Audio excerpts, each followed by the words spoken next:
Well, just before the break, we shared the comments of Dr. Shabir Madhi, one of South Africa's leading experts on the COVID-19 pandemic, and he thinks government dropped the ball when it came to vaccine negotiations.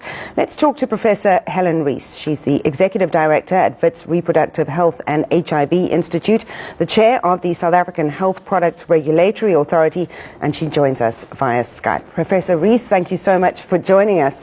Shabir Madhi has raised a damning indictment on government, saying that if South Africa had negotiated vaccines earlier, we might have saved lives in this second wave. What's your reaction to that? Could we have gotten a vaccine earlier and cheaper?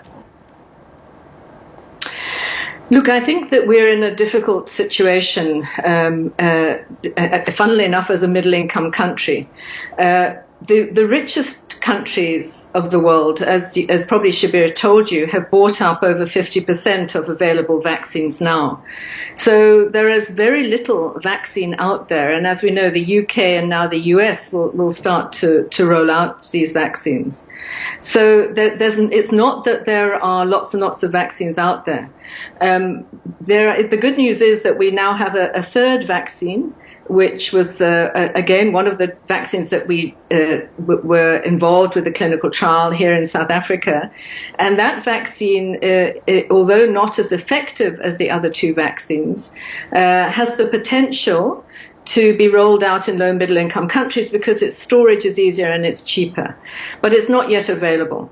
So I think that for a country like South Africa that's negotiating its own prices and going through Treasury to do it and have all the procurement requirements that are there, it's been quite complex. But as I say, it's not that there are lots of vaccines out there to buy at the moment, but certainly I think now my understanding from government and from the Minister of Health is that they really are pushing to get vaccines, first of all, through the COVAX facility, which is the one that's negotiating lower prices, and also are talking to some of the vaccine manufacturers.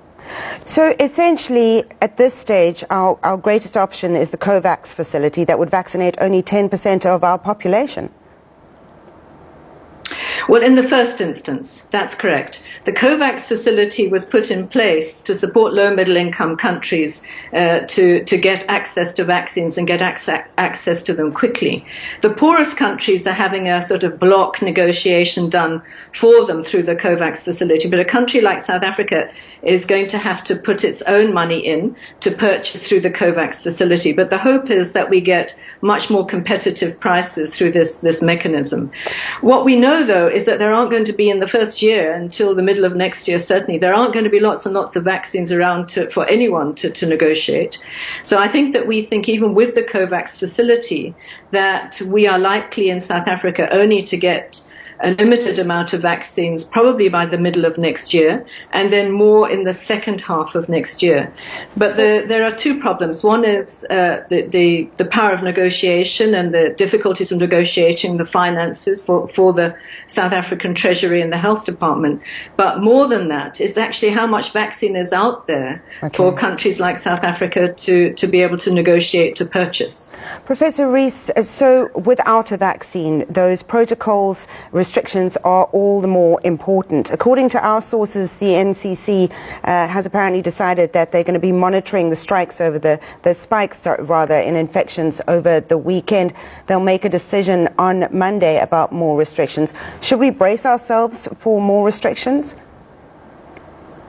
Well, I think we should. And I think probably if we see things going on in the way that they are, with the upturn as it is, I think it will become necessary, even if it's regionally specific. But, you know, I think we're trying to say, how do we get this message out more effectively? You know, you can have, you know, professors like me and Shabir on the show, but perhaps we're not the best people to get the message out to everybody, to say, please, please, please continue being mass gatherings where we get super spreading events are a tremendous problem. And if we allow the season to have huge mass gatherings on beaches or in bars or in nightclubs, then we are really going to be in trouble. Absolutely. So I do think that we're going to require more measures to try and curb what could happen if we don't stop the sort of festivities that are often with alcohol as well. Professor Helen Rees, we always appreciate your time. Professor Helen Rees there, thank you so much, Executive Director at FITS, HIV and Reproductive Institute. Well, political analysts say that they expect nothing much to come from Saturday's meeting